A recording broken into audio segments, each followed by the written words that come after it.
Hello friends समस्त को नमस्कार आ गोटे नुआ वीडियो को आपण मानक स्वागत। एथर रज को टिके स्पेशल करने आमे बनैबा क्षीर पोड़ पिठा। देखंतु केते नरम हेची, केते सुंदर बनीची आ पार्टी की मध्य बहुत टेस्टी लागिवो। चलंतु आमे प्रस्तुत करिवा। मु एठी गोटे गिन्ना रे अरुआ चाउल नै जाईची। जो भी अरुआ चाउल नेले आपण माने चलिबो। घरे जहाँ भी ड्राई फ्रूट्स अच्छी मु सब ठीक कर देची। काजू किशमिश जहाँ भी अच्छी गुजराती गुंड से चाउल को मु 4-5 घंटा धरिकी बतुरी देती। तो ताकू मु अल्प अल्प क्षीर देकिनी बाटी देली। देखंतु बैटरटा केमती प्रस्तुत होईची। गोटे पैन रे किछि घियो दे जहाँ भी ड्राई फ्रूट्स अच्छी आमे ताकू भाजी दबा। बैटरटा देखंतु एतिकी पानी रखिबे, एतिकी पतला रखिबे। मु ड्राई फ्रूट्स को भाजी की सब काढ़ी देली। सेई घियो रे मु 1.5 लीटर क्षीर नेची। से क्षीर को तादरे उजाड़ी देली, ताको फुटिवा पई छाड़ी देली। क्षीरटा फुटी गला परे सबु ड्राई फ्रूट्स तेजपत्र गुजराती गुंड जहाँ भी रखी सब पकई देली। क्षीरटा फुटी गला परे तापर किछि अल्प लूण पकेइली स्वाद अनुसार। आ जो गिन्नारे मु चाउल नहीं से गिन्नारे मापिकिनी चीनी पकेइली। जेतिकी चाउल नहीं सेतिकी चीनी पकेइली। क्षीरटी भल से फुटिवा परे से बटणटा को मु देकिनी धीरे धीरे जंतुची। देखंतु धीरे धीरे आमे गोलेबा। 5 ରୁ 7 मिनिट गोलेला परे देखंतु ठीक से रेडी हो जिवो हमर जंताणटी। केते सुंदर भावे जंती हो गला। मिनिमम 5 ରୁ 7 मिनिट लागिवो जंतीवा पई। गैस को सिम रे रखिबे, बेसी हाई रे रखिबेनी। आ गोटे पैन रे आमे किछि घियो मारी कदली पत्र देई किछि घियो मार दबा।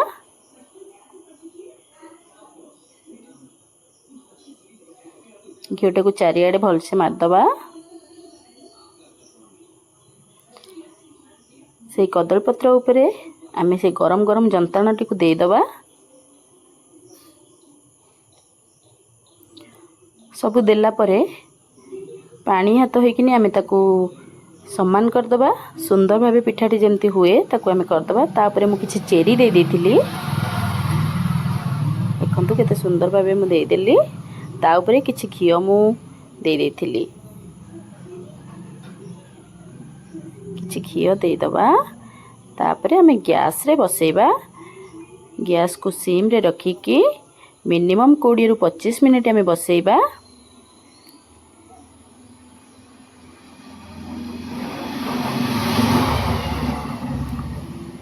तापरे आमे नड़ियार पिंछ फुटेकिनी आमे देखिबा जे पिठाटा सिझिछि कि नाही। जदि लागिकी आसिला तो सिझिनी, जदि न लागिकी आसिला तो पिठाटा हमर रेडी हो जाइछि। देखंतु किछि भी लागिकी आसुनी तो पिठाटी हमर भल से सिझि गलानी।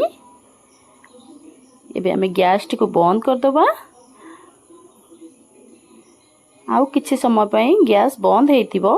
आउ किछि समय पई 5 मिनिट पई घोड़े की रखि दबा ताको, जा फଳରେ कि कड़ कड़ गुड़ा छाड़ी जीवो। एबे आमे गोटे प्लेट रे ताको आमे एपट सेपट कर दबा।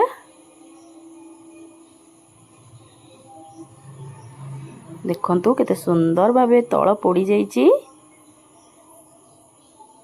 जेहेतु हमर पोड़ो पिठा क्षीर पोड़ो पिठा ये तो किछि किछि अंश पोड़ी जाईची। बहुत सुंदर भावे हल्का पोड़ीची, बेसी पोड़ीनी।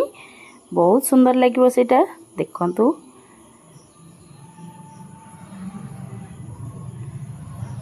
पिठाटा भी गरम अच्छी, केते नरम अच्छी। देखंतु बहुत नरम हबो।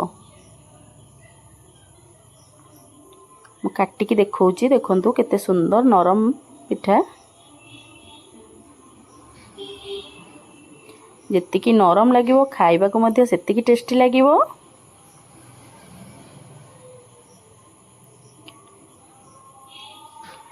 देखंतु छेना पोड़ पोड़ी केते सुंदर हल्का से पोड़ी जाइची। सुंदर भावे खंड खंड हो जाउची। बहुत नरम हेतिबो।